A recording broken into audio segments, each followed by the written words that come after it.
After 9 months of warmth and comfort in my mother's womb, the cold bed is a harsh welcome to the world. And the hunger after 40 weeks of being fed without effort, it's a constant gnawing feeling that I can't shake.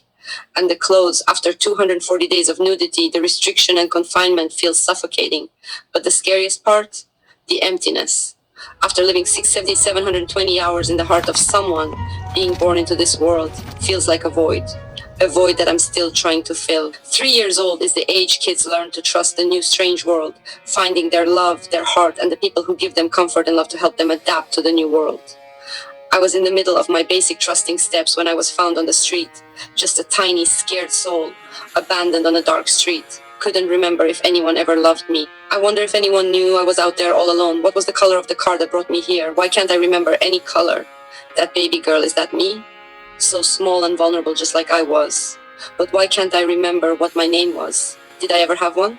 I can't help but wonder, what happened to my parents? Why did they leave me here? I can't remember anything. All I know is that I'm a stranger here. This is not my hometown. In the colorful world of childhood, where imagination knows no bounds, I found solace in my own expression. At the age of 4, in a painting class meant to discover hidden talents, I presented my family through art.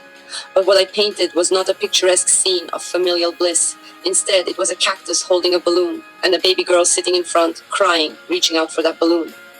This was the harsh reality of my childhood, a reality hidden behind closed doors, masked by societal expectation. This painting was a reflection of my reality, a silent plea for something beyond my reach. But it wasn't interpreted as such. Instead, it was seen as a lack of talent, a failure to conform to the expectations set before me. My adoptive parents, seeking to maintain a facade of normalcy, chose to deny the truth behind my artwork. They forbade me from pursuing any form of artistic expression, masking their discomfort with my unconventional portrayal of our family. But the suppression didn't end there. My adopted family couldn't provide the love and care I desperately needed. My stepmother, battling her own demons with multiple personalities, turned her struggles into weapons against me, mentally, physically, emotionally, verbally. I bore the brunt of her torment, her constant reminder that my orphan status was a burden upon them. I was forbidden from using colors, forbidden from expressing myself. My creativity was stifled, and my emotions were buried deep within me, hidden behind a facade of compliance and obedience. In the eyes of others, my life appeared perfect. My parents had wealth and privilege, providing me with everything material. Yet, amidst abundance, I lacked the essentials every child craves: love, care, respect, support, trust, and happiness. I was that lonely figure, sitting in the shadows of 2 cacti, watching as other children played without a care in the world. Their laughter echoed around me, a stark contrast to the silence of my suffering. Behind closed doors, I faced a different reality. Abuse, neglect, and emotional trauma were my constant companions. My childhood was tainted by fear, sadness, and a desperate longing for the love and affection I never received. Despite the facade of wealth and privilege, I was impoverished in the currency that truly mattered: love and emotional support. My heart remained heavy, burdened by the absence of genuine connection and understanding. I sit by the window, gazing out at the world outside, my mind a jumble of questions and memories that refused to surface. Where was I before this place? Who held me, fed me, loved me? Did I have a family, a home, a sister, perhaps? The thought of her feels like a whisper in my heart, but try as I might, I can't recall her face, her voice.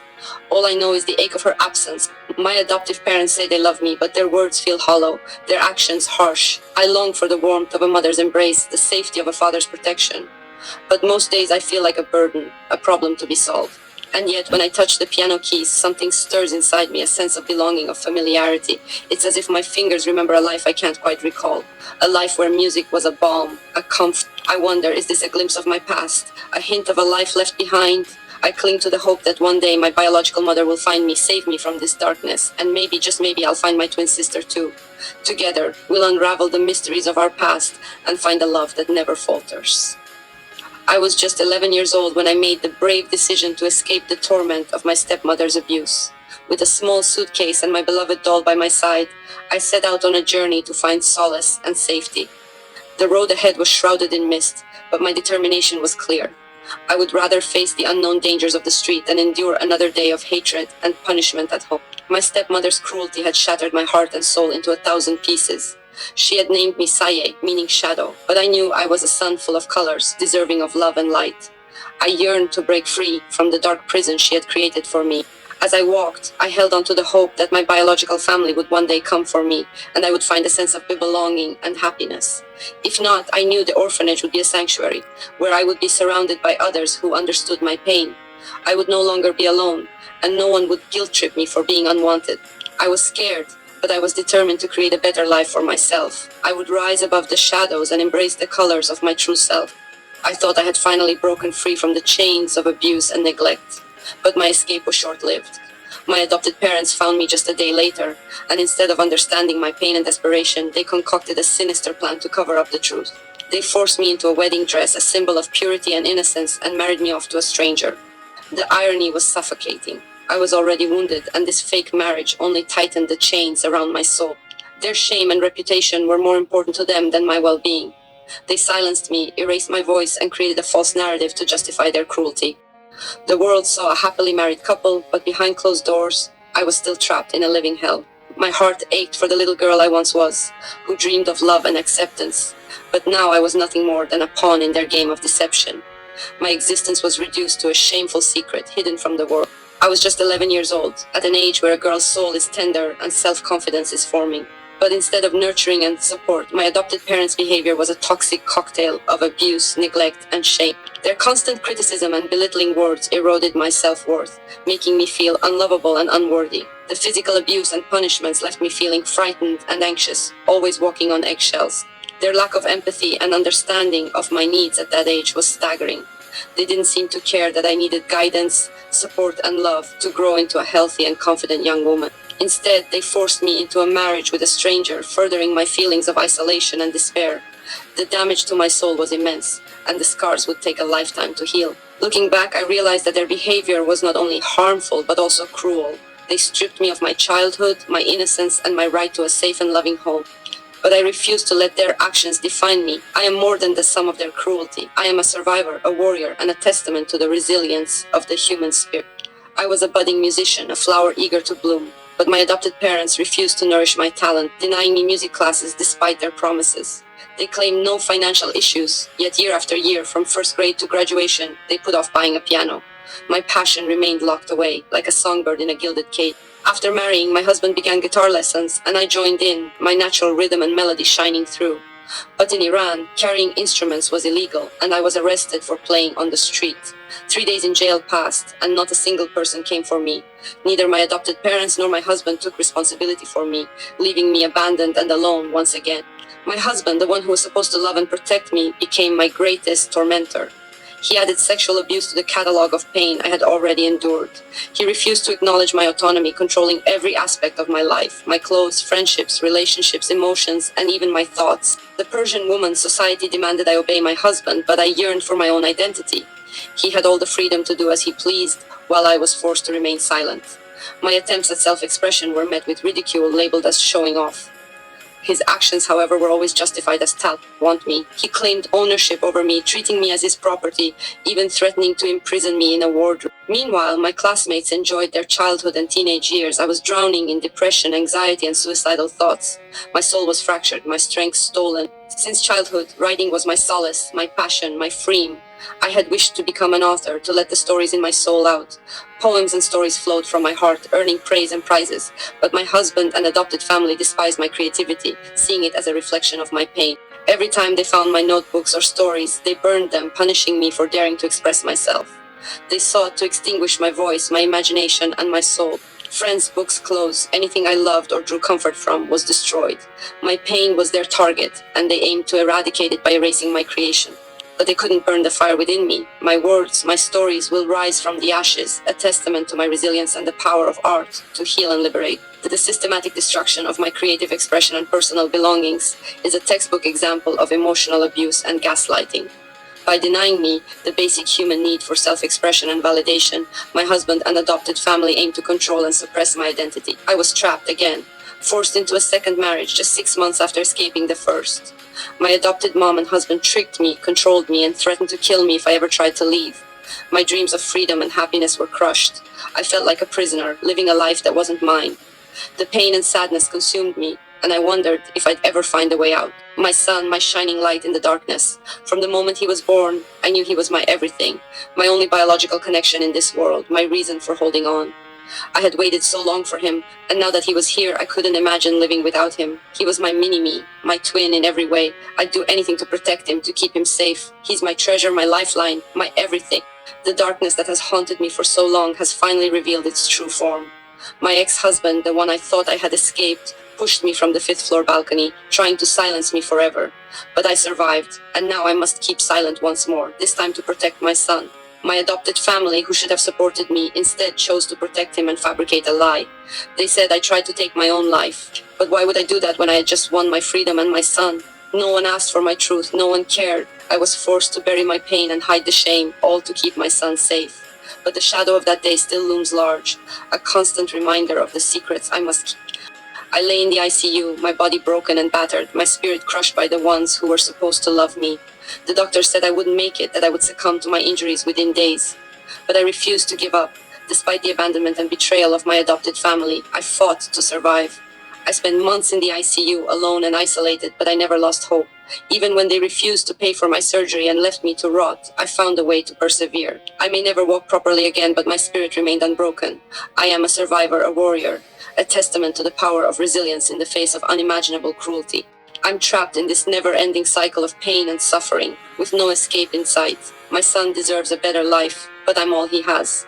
Despite feeling like I'm drowning in this darkness, I'll keep fighting for us somehow, some way. Maybe someday we'll find a glimmer of hope and a chance to break free from this hellish existence. I sat in my wheelchair, unable to move, unable to help my crying child. I'm a mother, but I couldn't be the refuge he needed. I'm trapped in this body, unable to run, unable to hold him close. I'm a prisoner of my own limitations, forced to watch life pass me by. Why did I survive if I can't live? If I couldn't take care of my son, what would have been the point? I'm stuck in this bed with no escape, reliving the pain of my past. Did my biological parents ever love me? Did they know what became of me? Did they care? I was left to wonder as I helplessly watched my son suffer, if he's doomed to repeat my fate. Would he grow up without a mother just like I did? I was trapped, stuck in a life that felt like a prison. But I knew I had to escape, for my son's sake and mine. So I made the hardest decision of my life and ran away, leaving everything behind. I didn't know where we were going or what the future held, but I knew it had to be better than the darkness we were living in. We fled to Dubai, London, Turkey, Malaysia, and finally America, searching for a safe haven. It took 4 long years, but we finally found it. A place where we could be free, where I could be myself and raise my son in peace. We made it, and I'll never let go of this freedom again. I thought coming to America would bring us a better life, but the bias and discrimination I faced was crushing.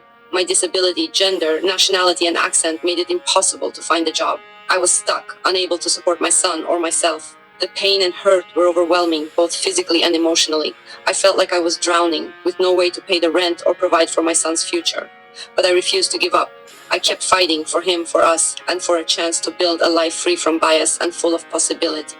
Despite my physical limitations, I focused on what I could do, and education became my refuge. I registered at college, and while juggling school and hospital visits, I discovered a new sense of purpose.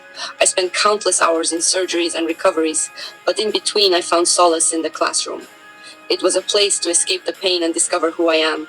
I learned to embrace my strengths and weaknesses, and uncover my destiny. Against the odds, I found a way to thrive. Despite the numerous surgeries, chronic pain, and mental health challenges, I persevered and achieved my dreams. With 2 associate degrees and 6 certificates in hand, I transferred to university, determined to continue my education and reach new heights. I won over 46 scholarships and was named an honored student on the dean's list, all while dealing with the aftermath of abuse and trauma. My heart been broken, but my spirit remained unbreakable. I am a testament to the power of resilience and determination, and I will continue to rise above adversity, no matter what life throws my way. I never thought I was artistic, thanks to the voices of doubt from my past. But my supervisors and professors saw something in me that I didn't, talent and creativity. They encouraged to take art classes, and I'm so glad I did. I discovered a passion and a strength I never knew I had. My son witnessed my journey, from hospital stays to college classes, and saw me persevere through it all. I didn't just tell him not to give up, I showed him how to be strong. Creativity has been my salvation, and now it's become a family legacy. After earning my associate degree in arts, I went on to study studio arts at the university, graduating as an artist. But my greatest masterpiece is the creative legacy I've passed on to my son. He's followed in my footsteps, studying arts at the same college where I found my voice. Together, we paint a brighter future, one stroke at a time.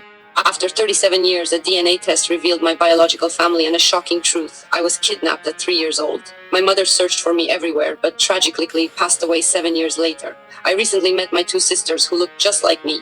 My older sister remembers me and my younger sister doesn't, but I feel a deep connection to her. We share a bond that transcends time and distance. Our mother, though gone, lives on in our hearts. I see her in my sister's eyes and feel her love and creativity in our shared artistic talents. We are a testament to her enduring spirit and the power of family. I found my rhythm in life, surrounded by music, art, and adventure. After discovering my biological family, I uncovered a newfound confidence in my creative talents. I've been taught to play instruments, sing, and even create interdisciplinary art. My passion for design, sculpture, installation, digital art, performance, and dance has led me to exhibit at UCSD multiple times and advocate inside them about women's rights in Iran. I have become a known artist, using colors, paints, and ideas which had been stamped out during my childhood.